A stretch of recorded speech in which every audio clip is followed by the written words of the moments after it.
But before we get started, make sure you like and subscribe and turn on that bell notification so you know when we upload. Welcome to Rugby Heads, powered by the Pig Athletic Club, where we cover all things in the world of rugby. My name is Sione, and joining me are regular rugby nerds, Lione Fallini and the great Nemani Nadolo. Welcome, boys. Welcome. Hola. Now, if this is your first time joining us or a regular here and you haven't done so yet, please show your support by hitting that like and subscribe button. Now, quickly a rundown of today's show. We go through Freeney's try or no try segment, and then we go performance of the week, and then we debrief Super Rugby round 9 before we preview the action coming up in Super Rugby round 10, and we finish off with our viewers' questions. Now, if you're a women's rugby fan, we will be JT and I. That's why you're probably wondering why our expert, women's rugby expert's not here. We got a bonus show just for him, and Alfonso will be joining me on that too. So make sure you head over and check that one out. Now, try or no try. My first one goes to Pierre Schoeman. I'm not sure if you heard the most recent Coco podcast, but fuck, he is funny. I just think all those Afrikaans boys are just the funniest. He's got the strongest South African accent you've ever heard. Yeah. He's been playing in Scotland for fucking 10 years. But mate, he was just crack. It really reminded me of the Smith twins, Ruan and JP. So fucking a big shout out to him. Next one goes to his name is Ko. I'm not sure his last name. He's a Japanese player at Jeeps at the moment. Playing on the weekend. He's cut himself or something's happened to him, right? And he's looking at the guys. His English is fucking terrible. And he's looking at the guys. Oh, they're like, go down. So, take a knee.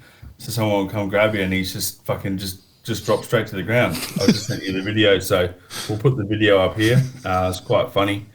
It's good seeing some of those Japanese players sort of filtering through club rugby, coming over here, getting some experience. I wish I played against them. It would have been some fun seeing how far you could push them before they snap, go full samurai. But or play with them as well.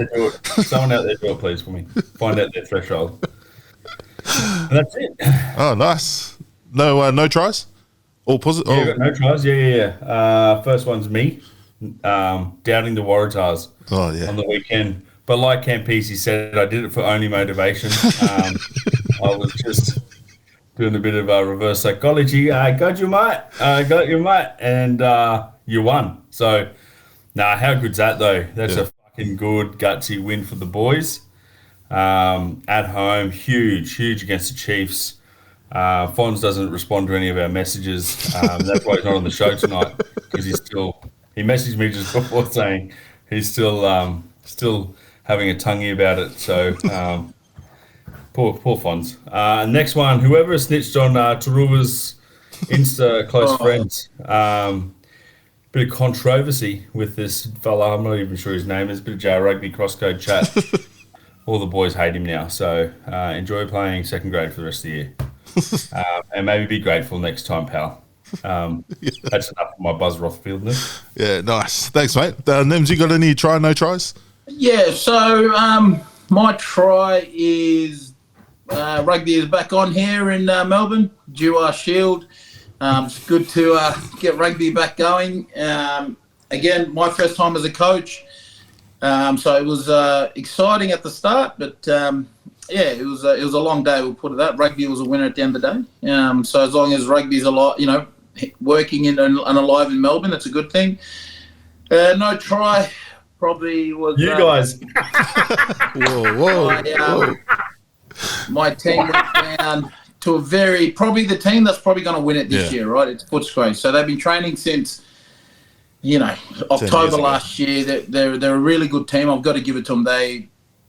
We tried to play them, outrun them, but they were a really good team. But my team back to the drawing board, and Box Hill. We've got the week off this week. Few injuries. My oh my, those Footscray boys hit hard, eh? Like Jesus. There's some big boys down there, bro. Mate, so they've got, mate, and again, Footscray. I've got to give them a shout out there. They played really well. They're a team that's from third grade to first grade. They've got their setup going, and I think I was saying to you before the show. You can feel the Rebels effect. Them not being around. A lot of clubs now are struggling for numbers. And that's no excuse not to with the scoreboard, but in saying that, it's just you can feel that effect of the Rebels not being here. A lot of the good players that have played club have either gone back to their countries or they've gone, up to play Shoot Shield to try their luck and up in Brisbane. So we'll go on to Footscray.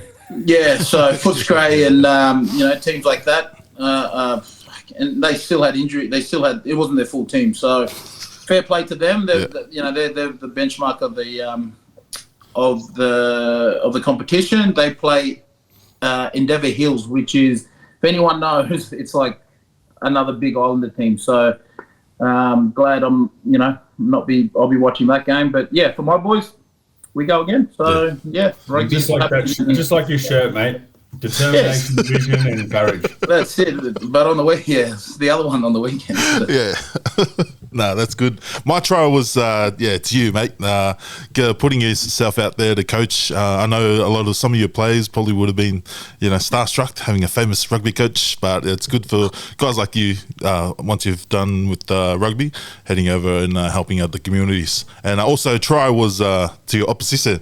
I got a video message from one Kupavuna after your game. I bet he did. And you were sitting around the cover bowl. It's good for you to get around the other team after the game. And he sent the video. We got him. One to the doggies. So shout out to Footscray and mate Kupavuna. So. Just on that, when we finished, so I remember last year they told me to enjoy my road trip down the M1.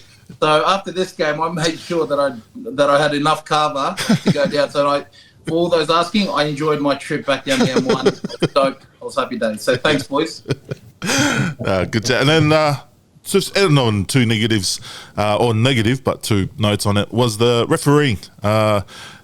Just the referees that are too stubborn to correct themselves or simply do a do-over just in the Super Rugby. Notably, the one in the Moana game when Artie's knee went down and the ref said tackle release for the tacklers. The tacklers didn't release. They stripped the ball and then went on to score. It could have been simply, go back or check the TMO, but ref just standing there watching the replay on the big screen and just letting it go. And then in the Reds game, Kalani Thomas, quick tap, hit the ref, and the ref said, knock on. Could have just did because he was in the way, could have just did a redo. So it's just little negatives on the rest, but all around they're still doing a good job throughout the competition. So not going to name names, but they were my no tries on the weekend. You're a good man? Yeah. No, just had to. All right, top performer of the week. Get some love out there. Who was your top performer? My top performer of the week was the two captains from the Drua. A lot was said. One of them had Masake Dolokoto and Yosef Masi when they got picked for the Helen. Yes, I know they went down, but I thought they played really well and they led one stage there. The game was pretty close. So, that's my shout out to those guys. But also another shout out to the Randwick team that beat Japan under 23. We saw the Ferrari come out of retirement, and I just shout out to him because the commentators kept saying, back in his time, he would have scored, he would have run. They said that more than once, and I was like, all right, we get it, man. Relax, let it be. And that was last year. He was playing last year. That was just last year. So big congratulations, mate. I was really pleased with the way Turanui played. Is that Morgan's son? Yeah. Mate, where's he come? I thought his son was a forward, but mate, he came on and just. So, it just goes to show. Just having a crack. Yeah, and a lot of big names, Far Jones. Yeah, all those guys and, Turanui. So it's good to see all the Randwick old boys, their boys coming through. But I was really impressed with young Turanui coming off the bench. And, mate, he played a big part in that comeback and that win for Randwick. Yeah, and shout out to Dave. He didn't play well, but just shout out to Dave getting on the field. Efreni, who's your top performer? Mate, I know everyone bangs on about this bloke, but Joseph Suoli'i. Oh, yeah. I thought he was class. Yeah. Class on the weekend. And, mate, he's starting to, he's just getting those minutes in the legs and starting to get more consistent, which is fantastic to see. Also, the rest of the Waratahs, they were just fucking had a bit of dog in them. It was awesome. But also the Ioane Moananu from Crusaders. I left for some reason. I forgot to do my fantasy last week and I had him on my bench. I ended up getting like a couple of tries and good to have him on. But yeah, he's good, man. He's unreal. I also subbed him out of my team, and he ended up scoring, mate, 2 tries and just unreal around the field as well. Well, I just literally put him on my thing, and I just forgot to go back and sort my team out. Yeah. And so all these Force players are playing. On their week off. And then Moranano's chilling on the bench. And I'm just like, man. Yeah. My one was also Joseph Swaliti against the Chiefs, against the number one, or was the number one team in the world in Super Rugby. He's been paid a massive pay packet, and he's surely showing his worth. Another one, mate, this guy's been a dog for Aussie Rugby for a very long time, and he keeps turning up every week, especially in the big games. Big Bobby Valentini, mate, he was unreal against the Reds. Mate, he is still, I think, one of the greatest, or probably the greatest number 8 to wear a Wallabies jersey. But anyways, let's get into Super Rugby round 9. One takeaway. We're not going to go through each game, just want to get one takeaway. Freddie, what was your takeaway from Super Rugby round 9 last week? Last week, that the conditions were very hard to play in. My beloved Reds went down to the Brumbies. They started well, and I thought, hey, we're on here, but fuck, they must have been slippery because people were just coughing uphill. Yeah. Left, right, and centre. And then they just sort of dwindled away, which is very sad to see. But mate, Brumbies are a class act. Yeah. Andy Muirhead, I should have shouted out him.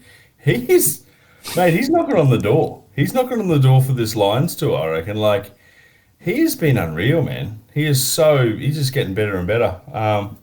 But yeah, the conditions weren't great. But you know, the boys, I think they got a bit of a spray at half time, but they come back out and they tried their hardest, but we just sort of, it just wasn't sort of working that second half, unfortunately. But Australian rugby is good. It's in a good place at the moment. That's another takeaway I got there. Yeah, nice. And Nems, any takeaways?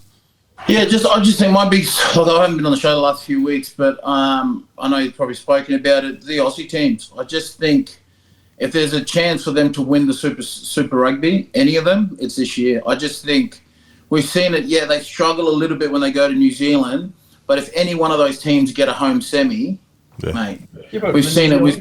The New Zealanders are struggling when they come here. Yeah, that's what I'm saying. So like the Tars, they get touched up twice over, they come back, beat the Chiefs. You know? The Brumbies, we know what the Brumbies do. So I probably haven't given the Aussie teams too much credit, but I just think they've been playing consistently well.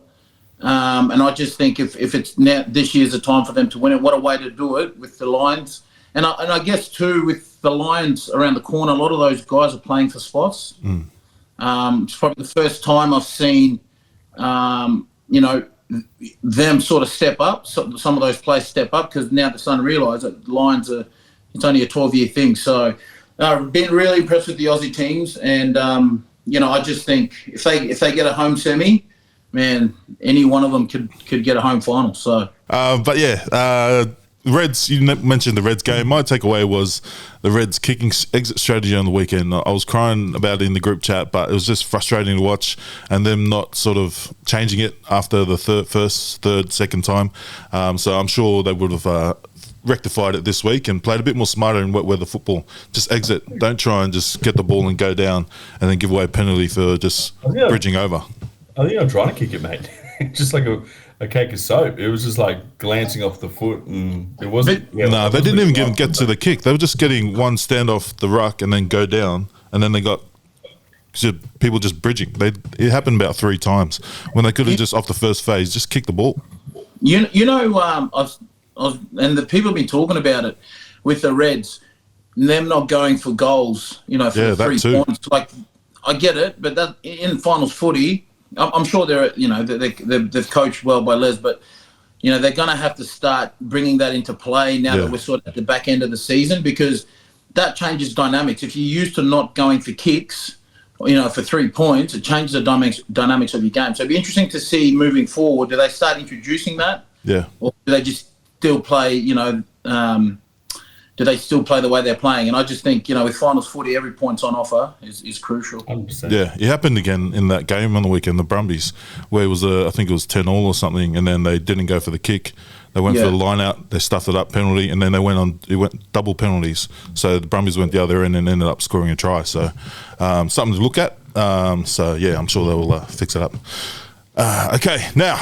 We haven't hit a multi this year. I think we've got we've got 6 more rounds to go. I think this is the week. Alex isn't here to ruin it, I think we're going to do it. So first one, this is for everyone. Nems, we've got a new little setup as well. So we've got whoever's going to talk about the game. I've given him the run sheet. You get 2 votes, and then the other 2 can sort of change that vote. Now, Crusaders, Blues. In Crusader Town, who do you think's going to win, and what's the margin? Well, I reckon Crusaders. 1 to 12. 1 to 12. Back, so he'll bring some flair. The boys, they've got a red hot team, Blues. They haven't really performed too well, so it's going to be close. But I think the Crusaders are going to edge them out, 1 to 12. All right. Blues off a 2-game winning streak now. Nems, you reckon your old team going to ruin their streak? Yeah, I think the Crusaders were going to win this. I just think they're a different breed at home, and I said this when they play at home, they just know how to play. I just think, and they're just coming to form now. A lot of people are saying Crusaders, if they make the finals, it's not good for Super Rugby. I said, F that. I think it's great. Yeah. Just means they just know how to win and get there. They've come from behind, mate. So they've had to work hard. So I agree with Freeney. I think Crusaders will edge them out. 1 to 12? Yeah, 1 to 12. Okay. We'll set that in. I'm also with you boys. Crusaders 1 to 12. So lock that in the first game of the multi. Next game, Drua hosting the Tars. Freeney, this is your game. You get 2 votes. Who are you going, and what's the margin?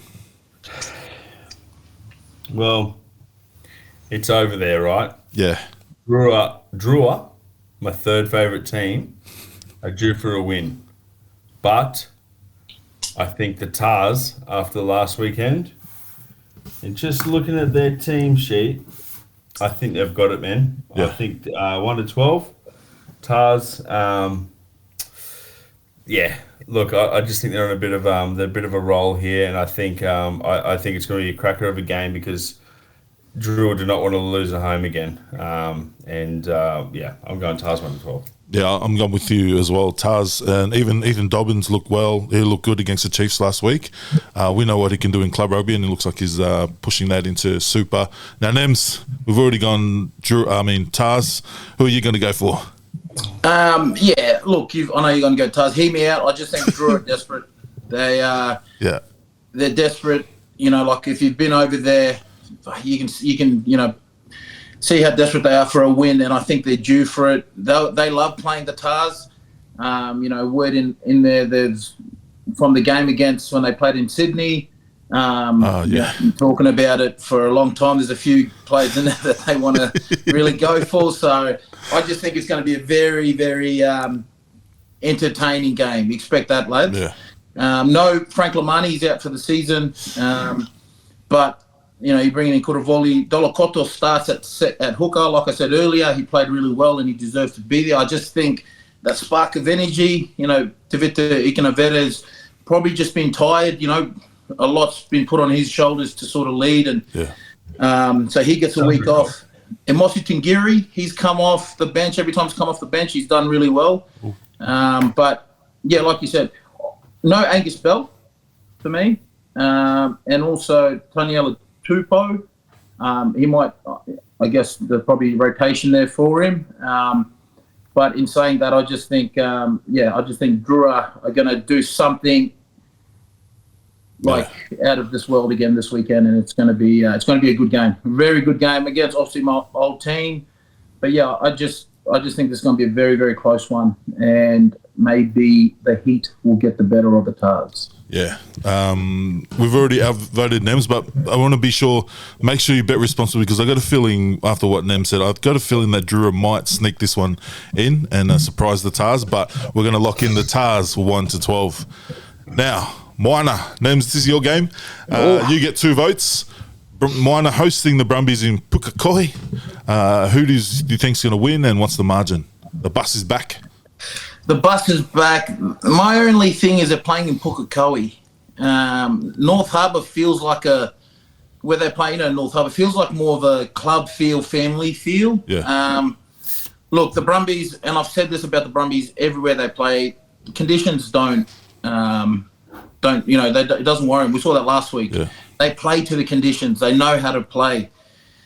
I just think the Brumbies will probably edge them here 1-12. Ooh.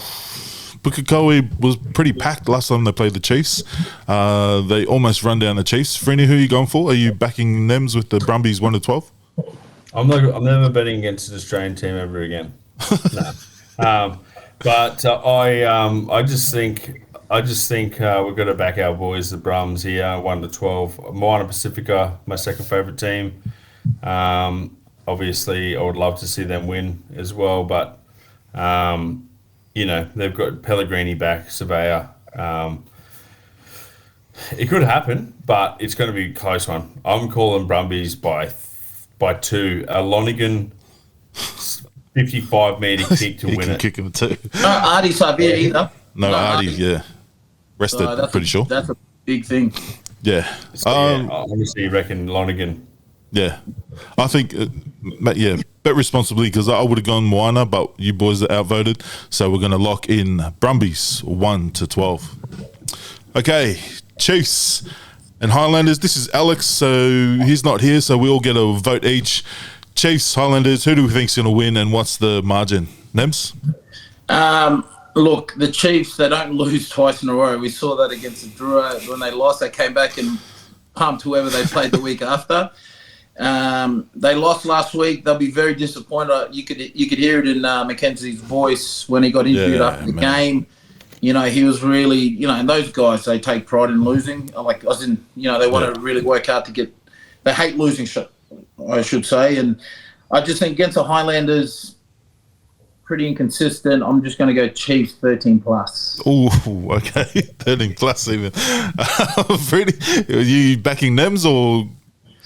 Oh man, I'm looking at the team sheet for Chiefs and I'm going Highlanders 1-12. They are due for a win, boys. And I'm telling you, it's going to be not in Hamilton. In Hamilton, it's at the Tron of the round.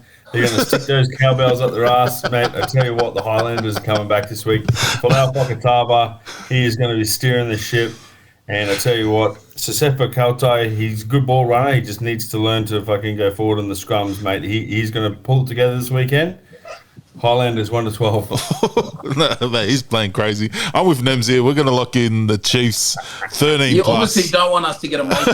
We're going to go Chiefs 13+. I reckon D-Mac, after the game, you could see that he's got that fire in his belly. And also in the comment section, everyone just on him. All the haters, man. Mate, there's a reason why he's one of the best in the world, and I think he's going to prove it, especially against the Highlanders. So we're going to lock in Chiefs 13+. Okay, last game. Force Hurricanes. This is my game, so I got 2 votes, but I'll let you boys go first. Who do you think's going to win, and margin? Force hosting the Hurricanes, so it's at HBF. I'm going to go the Force. I just think they are dangerous at home. Their forward pack, don't be surprised if a lot of them are in the Wallaby squad. I just think if there's this Hurricanes forward pack, don't get me wrong, like they are crazy good as well, but it's going to be a great matchup up front. You know what I mean? Like, it's going to be a hell of a game. Ben Donaldson, I think they had the week off, right? They're so fresh now. They'll be fresh. And again, it's still pretty hot over there. Yeah. So I just think the Force, I think this will be a close one, 1-12. I think 1-12, the Force will edge the Hurricanes. Now, Freeney, I'll leave you to last. I'm going to go here. Although Force have somewhat made HBF a fortress, I think the Canes, they made a few changes here. They've got Ruben Love at 10. Fehi's back in the starting side. Callum Harkin, he sparked the boys last week in the second half when he came off the bench. He's starting at fullback. And then we've got Riley Higgins and Billy Proctor back off the bench to finish the game. I think the Hurricanes will sneak this one. So who do you think's going to? Who are you going to go? Grow up, man. Seriously. Horse at home. Tizano's back. Mate, Donaldson's back. Mate, grow up. You think they're going to get it done? 1 to 12. All right. We'll go with you boys for this last one then. I honestly, I really like the Hurricanes. I feel like they've had a really shit year considering the squad they have. But I'm back in the force, man. Okay. All right. I'll go with you boys. I know Ruben Love hasn't played 10 in probably 2 years. So maybe that's going to get, and I think Dono's the future for Aussie rugby. So I'm going to go with you boys. We'll lock in for that last one. Force 1 to 12. All right. Another warning, just to bet responsibly. Don't be stupid with your monies. And just a sneaky fiver will do on that, Monty. Sneaky fiver will do, just for a bit of fun. Now, Super Rugby Fantasy Update, powered by Grailflex. My team is... There's no chance of making the finals. I just realised that it's a top 6 that goes into the playoffs, and we only got about 3 more rounds till we lock in that 6. Freeney's team is at 6. I lost to Lex's north side. Freeney, how did you win on the weekend? Easily. How is your team? Who's your captain? Who are you captaining? I need some tips. Oh, fuck. I've been signed out of it for some reason. But, You're winning. It was Jordan and Sevu Reese, but they didn't play. They didn't score too well in the week. Oh, I think they actually did all right on the weekend. But I had I can't even remember now, man. But I did well. Yeah. Well, I had Umunga Jensen in the centres. I had and who was the other centre? Oh, Suoli. Oh yeah. He was in the centres too. Fuck, mate. I just carved up. I didn't even fucking accident. I accidentally didn't even change my team. Well, hopefully you can stay in the 6 and make the playoffs. Your only hope. I think Fonz is probably up in there as well. But that was a quick little Super Rugby Fantasy update. And we've got one question before we go to our shout-outs and cross over to JT and the boys. Now, this question is for Nems or anyone else that went overseas to play rugby. I think this is more so Nems. He played at a proper level. With the likes of Geordie Barrett over in Ireland having a sabbatical, and now Rico Ioane announcing that he will join Leinster next season to go on a sabbatical. Are you really learning new tricks overseas at that age, or is it just a change up in scenery? Mate, it's the best thing for them to go over there, refresh. Yeah, they play a lot of rugby, but it depends on the team you play for. Like, they've gone to Leinster. Yeah. And, like, Geordie Barrett is going to come back a better player. Like, hands down. I mean, when I spent time at Leicester Tigers in my last sort of years of my career, I wish I went there earlier, because you just learn the knowledge of the game. They play different. They play rugby so different there. You know, we're used to the whole running rugby, right? Playing and, why do you kick it a lot? Whereas there's a reason why they kick it. And this is why I'm so big on that kicking game, because I've actually now witnessed it, firsthand, why and how they do it. And I just think also too, rugby's bigger market there. So the guys like Geordie Barrett and Rico Ioane, like, yeah, they're big here, but they're superstars over there. Yeah. I mean, like, we keep forgetting we're in a bubble here, man. On the Australia, New Zealand, we're in a bubble in terms of rugby. Over there, different kettle of fish, different environment. They're playing Champion Cup. They're playing in front of 50, 60,000. They're gonna go over there. Yeah, they're gonna get the experience, but that knowledge of the game, and they're both in positions where over there they play totally different. 12 is kind of like another 10. 13, you've got to be able to kick and stuff. So I just feel like they're going to evolve their game, and when they come back, they're going to be they're going to be better players. But it's awesome to see them go over there, because then those guys over there get to see these All Black players. And I think if they can start doing more of that and then coming back, mate, that's good for the game. And like I said, Super Rugby, you get what, 8,000-9,000. We get 20,000. We're like, fuck, should be a public holiday. Yeah. Over there, it's the norm. Like a French small town of someone like Cast get that every week. So for them to experience that and play Champions Cup, it's probably Champions Cup is like playing one under international. It's ferocious, quick. You're playing different styles of rugby each week. So, and I love that. That would have been sick, that comp, yeah? Yeah, mate, it is, man. Like, because you're playing, and that's when all the teams put out their big teams. A lot of these guys don't play their teams. Like Ireland, for instance, come Champions Cup, boom, they play all their Irish guys. And then, the other domestic comps, they won't play them. They play their foreign players. So like I still think today, like, you know, Super Rugby's gone levels, don't get me wrong, but nothing beats playing Champions Cup. It's definitely gotten heaps better, in the last 10 years. Yeah, and then like it used to be like it would go where everyone would go to retire, but now like everyone's gone over there and shored up the competition, so it's like people in their peak. Yeah. And the market's bigger too. So, you know, like you've got the semi-finals. You've got Toulouse playing Bordeaux, and you've got Leinster playing Northampton. So, like these are big games, right? So, like a player like Pete Samu, who's played Wallabies, played Crusaders, played Brumbies, maybe he'll be playing in front of 60,000, 70,000. They'll take it to their football stadium as opposed to their stadium. So, man, to see Rico Ioane go to Leinster and play there, mate, he's going to love it. You know, and the crowd, they're going to love him too. And rugby's just different over there. It's just different. And, you know, I always laugh when they always talk about the league and AFL wars. Yeah. Oh, it's funny.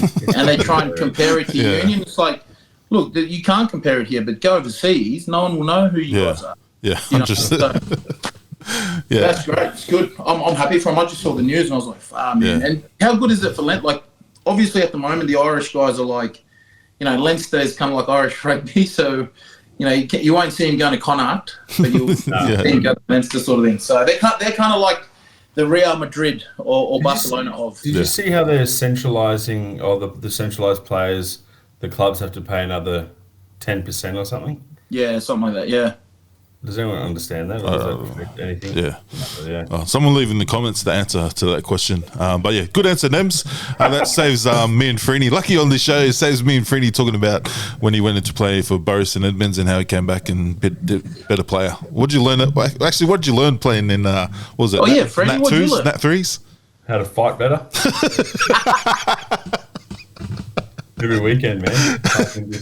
Scrapping massive British dudes. How was the field conditions? Hey? How was the playing conditions? I saw some pictures when you were playing. They were just like, you look like a concreter. Mate, it was rough. It was good. I mean, I loved it. It was just like that crash and bash footy. Not expansive, so I was just teeing off every game. And then having to jump in on scraps when I saw Johnny's brother getting his afro pulled down. All right. Make sure you send in your questions for next week. But that was our show, boys. We'll finish off with a shout out before I cross over to JT and the boys. Name Sue's shout out for the week. Oh, Freddie, you go first. Shout out to the Waratahs girls against the Blues girls. Going to be a fucking cracker game. Those Blue girls are full of mana and ready to go. So I reckon we're going to beat them. And Nems? My shout out is to a team from here in Melbourne called the Melbourne Brothers. So they're a team put together by a guy called Masi Tusitala, who used to play schoolboys for Australia back in the days. And so they went to Fiji and toured out of their own pockets. You know, they paid for their own way to get there. And it's good to see teams like that from Melbourne, you know, to keep rugby alive. It's guys like them that do it. Big shout out to Melbourne Brothers. They went over there, played Fiji Drua Academy and Bar region. And from what I heard, the boys loved it. They didn't want to leave and they had some of the best times. And they're the sort of tours that, you know, these guys are going to cherish forever, particularly down here in Melbourne where rugby isn't big. Yeah. So, you know, saw them at the game. They came to watch the Crusaders game, and from all accords, they really enjoyed themselves. So big shout out to Melbourne Brothers and Mussy and the team for keeping rugby alive down here in Melbourne, because people like them, you know, that's what we need down here. Other than that, you know, there's not much else. That's sick. How good is that, touring over to the islands? Like, that's stuff my dad used to do. He went to Tonga and Fiji and stuff. And he reckons a couple of Sioni's uncles had to push the bus to get it started. Yeah, that's sick. That's pretty cool. Maybe we should try and do that. We'll talk that offline about doing some academy stuff. But yeah, thanks boys for tuning in. And guys, make sure you tune in to our women's rugby coverage with JT and Alfonso. Goodbye. Thank you guys. Have a good night, eh? See you, boys. See you.